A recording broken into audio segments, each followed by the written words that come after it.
I'm Travis Caldwell, the blog master for The Legal Advocate, and joining me today in Studio 71 is NITA's recently appointed Executive Director, Karen Lockwood. Karen, welcome to Studio 71. Thank you, Travis, so much. My first question for you is, why is it important? Why are ADR skills important to the trial lawyer? It goes both ways. There is a gulf that happens out there in the practice between the concept of I'm a trial lawyer and the concept of I'm an ADR practitioner. And I have never understood that gulf, actually, because from my perspective, having done, Travis, 30 years of practice, starting as a trial lawyer, doing a bunch of ADR for parties in arbitration, representing parties in mediation, then becoming an arbitrator and being a mediator, and teaching ADR in law school. I have this perspective. The two sets of skills are far more friendly than we think about them to be. And because we do trial skills here, I think about how they carry over to ADR kind of intuitively. So I think it's an important topic. So you're kind of alluding to a disconnect between ADR skills and trial skills. Precisely. So maybe we can address why. Why is there a disconnect? I've talked with young lawyers coming out of law school who've taken an ADR course, and they love it. They love the theories. They love practicing ADR. We do moot cases in my course. And they yet still have the question at the end, I want to practice ADR. I've decided that's where my career is going. I don't like this trial stuff. It's too much fighting. It's too combative. I just don't want to do it. I hear that question a lot. And I also hear seasoned practitioners who may be on the law side say, I'm a trial lawyer. I'm not an ADR lawyer. And I understand how difficult it is to do ADR extremely well at the highest level. I understand trial lawyers who have handled ADR matters, and I believe just watching them do it, they do ADR better because they have been trial lawyers. So let's look at this from a slightly different angle then. Okay. If you're already an ADR practitioner, how do you then develop those trial skills? Well, in my course, I had my students practice scenarios and practice them and get critiqued and practice them again. We kind of breathe that in the air around here at the National Institute for Trial Advocacy because we're focused on advocacy. Ours is mostly in trial. But the point is, try it, get critiqued. Try it again, get critiqued. Every critique will fix something else. Eventually, you are comfortable enough. And you can do that in the classroom without having to go to trial for your client if you don't want to be a trial lawyer. Okay. So let's go ahead and jump into one of the aspects of ADR. Let's talk about arbitration for a second. And a minute ago, you mentioned that people sometimes, young attorneys, want to get into ADR for two reasons. One, because it's facilitative, and two, because it's friendly. So let's start talking about ADR and arbitration from that angle and whether or not that's true. So we'll unpack the friendly first, That's right? You've picked a good place to start because arbitration, by definition, is a hearing type process where the parties have agreed that somebody who is called the arbitrator is going to hear the case. The key point is that person will decide the case. That's the disclosure the arbitrator gives at the beginning of the session. Does everybody here understand that I will decide the case, not a judge? Yes, we all understand. So it's very trial-like, presumably. So if that's the case, then let's kind of get specific for a second. And what are the trial skills that you use in arbitration? We have to examine witnesses at the arbitration table, direct and cross-examination. Cross is often cross at the ADR table. As arbitrator, I've seen cross-examinations handled in ways that they were way too angry. Trial skills teach us that direct examination starts broadly, open-ended questions pulls down into a funnel. So you're constantly refining what you need to know at a more granular level until you're done. That discipline is a wonderful thing at the ADR table because then when you move to cross, you have all the facts laid out. The cross-examiner can proceed to pick them apart.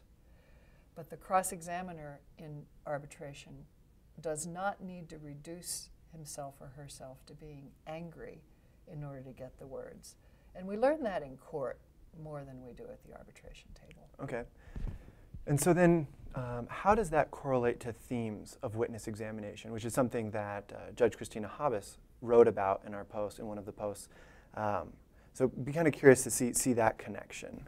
So the themes, in arbitration, we want the arbitrator, just like the judge, to understand the story, to understand the themes that we're trying to settle, and to really persuade.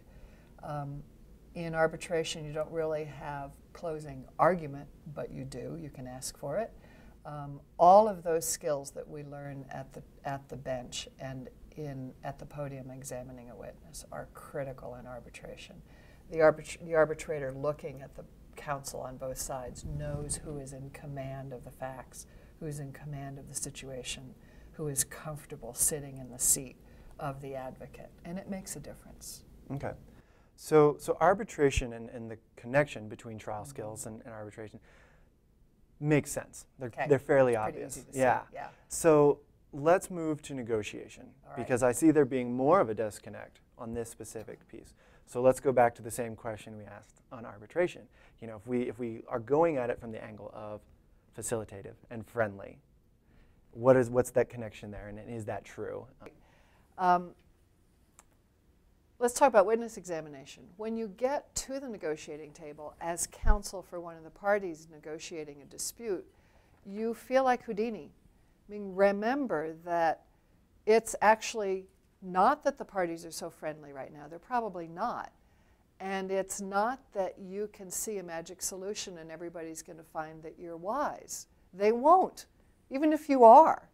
So the trick you're pulling off as Houdini is to be certain, on the one hand, I'm going to be impactful on the other side and bring them in. On the other hand, I'm not going to give away anything, any positions or any concessions that my client isn't ready to give away.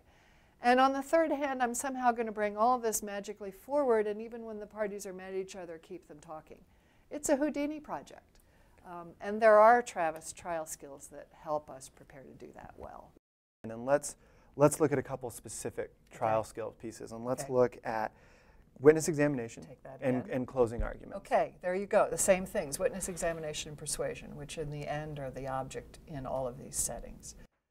When you start a negotiation as counsel, your first job is to figure out if you have your eye on all the relevant facts. There's no depositions. There's no mechanism that allows you to be sure that you've covered your bases. So how do you start? The classic negotiation process that's taught is to go in and do some fact work to begin with. You do it in a friendly way, so you have to have that trial skill of reading your witness. You do it in a certain way. I'm coming. You're not going to scare me off. So you have to have that trial skill of confidence and direction. And you do it in a way that gets you where you're going efficiently. So you're not wasting an hour trying to get a small fact. So you have to have that trial skill of budgeting your own time and motivating the witness to let you know what you need. I've used the word witness. We're talking about the other party, aren't we? Yeah.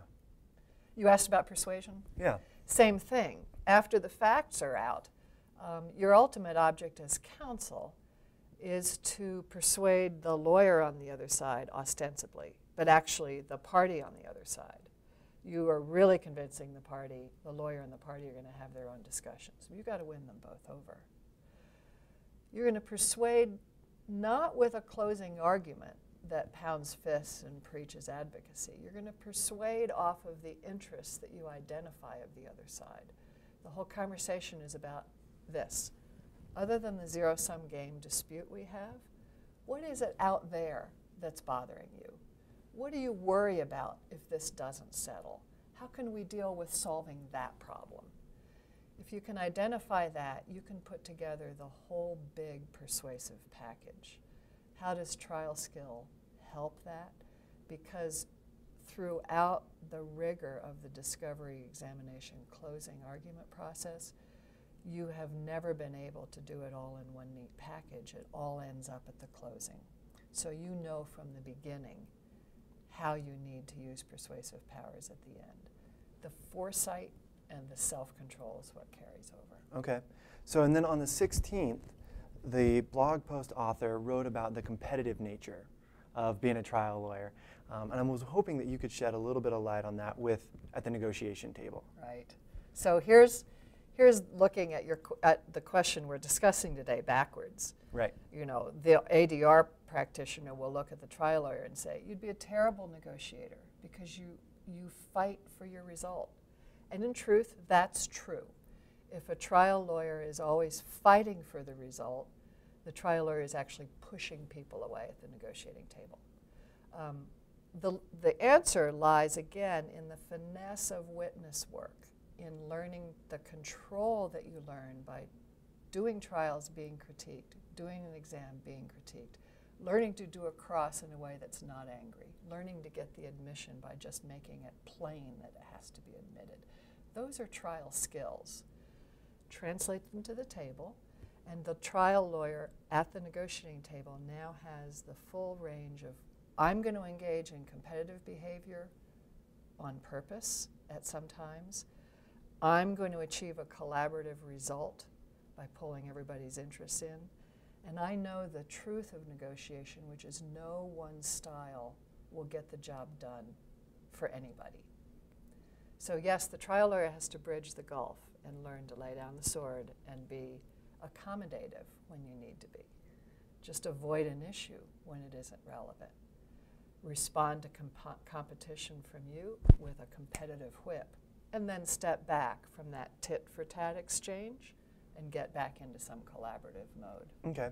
So now let's take that idea and let's build on it. All right. And let's add in a third party, and let's talk about mediation and how the dynamics change, and then how the trial skills maybe need to change. So everything we've talked about in negotiation makes negotiation sound like the hardest of the three. And in many ways it is, because with a mediator you have now retained a neutral to privately come in and facilitate your negotiations. It's an agreed mediation. The mediator is agreed to, and now all we have to do is negotiate, right? Wrong. We still have to do those negotiating talents. And again, examining witnesses, reading the witness, understanding human behavior, critical at the negotiating table. It is even more critical with the mediator, because now you have a mediator here. You're going to take the party's side as counsel for the party, but I have to deal not only with you and with your client, I also have to deal with the mediator. I've got to send that mediator into the case with all the shuttle diplomacy that's involved, and have the mediator remember my story, see it as just, imagine the resolution techniques that I can only suggest, add other ones, meld them with the other party's resolution techniques, and come out with something that resolves my story. It doesn't leave any of it out. So we're at witness examination again, and we're at persuasion again. They're instinctive disciplines in a trial lawyer's diet that translate right away to make a difference at the mediation table. Well, good, that's great. I want to actually stop you there, because that alludes us to the post that we wrote on mediation back on the 9th. And the author, I'm going to quote the author here, because he starts to talk about story, and I want to expand on that. So the author wrote that the most effective trial lawyers who clearly follow the NITA principles know how to speak simply, what questions to ask, and when. And here's the important part. They do a fantastic job of telling a story that resonates. So what is this story, and how does it relate to the story you might tell in a closing argument or in the trial scenario? It is the same theory, that is, a story is essential. Often the rigors of developing your story from learning to do trials introduce you to the steps of actually creating a story that has to resonate with everything at once. It has to resonate with all of the facts. Remember, in mediation, some of them you don't know yet. It has to resonate with the legal principles, because most mediators will will steer parties with a legal principle. That's a hard stop. Okay. You want to do this, the court's not going to support you. So they're somewhat relevant. But mostly you have to steer them to justice, to the theme of the matter. Not the theory of why I'm right, but the theme. For closing arguments, this is what we teach. Understand at the beginning your theme and your theory. Analyze the case accordingly. Be ready with vocabulary that taps that theme like you would tap a bass as you run around a home plate. Tag, that's my theme. Tag, that's my theme. Continually tying it back together. Exactly, and reminding each witness, reminding each party, the theme is still here, boom, I'm going to use this magic word.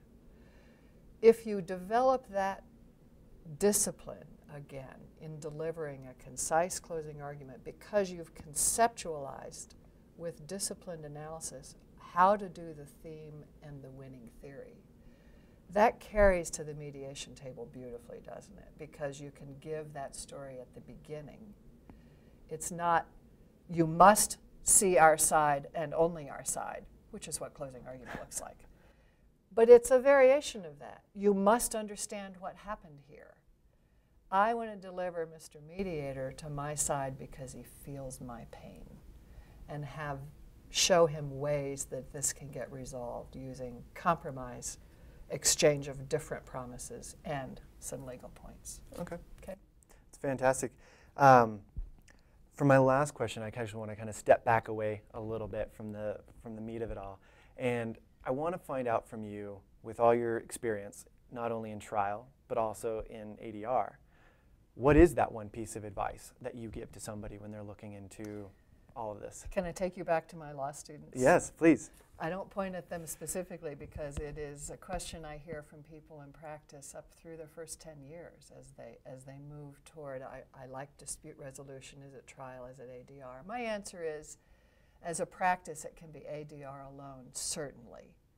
As a set of skills, as a tool chest, it needs to be both.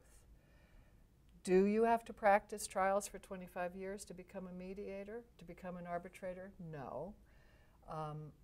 But you can fast track to that. Get trained faster to turn that witness exam on direct into an instinctive behavior, to know how to cross-examine without being angry, to get concessions from the witness because he doesn't see you coming, or to tell a whole story. Do some trial practice in moot situations. Take a course, sign up for 7 days to put everything in your life on hold, do depositions, talk to trial lawyers, watch trials, but stand up, do it, get people to critique you. Stand up, do it again, get people to critique you. It becomes a muscle memory, and it really, really advances your ADR practice, in my view. So maybe to sum it all up, don't be afraid of trial. Don't be afraid of it. Embrace it, and then you don't need to practice it. You can Excellent. do ADR. That's great advice. Thank you very much, Karen. Thank you, Travis. I'm Travis Caldwell, the blogmaster of The Legal Advocate. My guest today has been Karen Lockwood, the Executive Director of NITA. We hope that you join in next month when we discuss diversity in the courtroom in honor of Black History Month.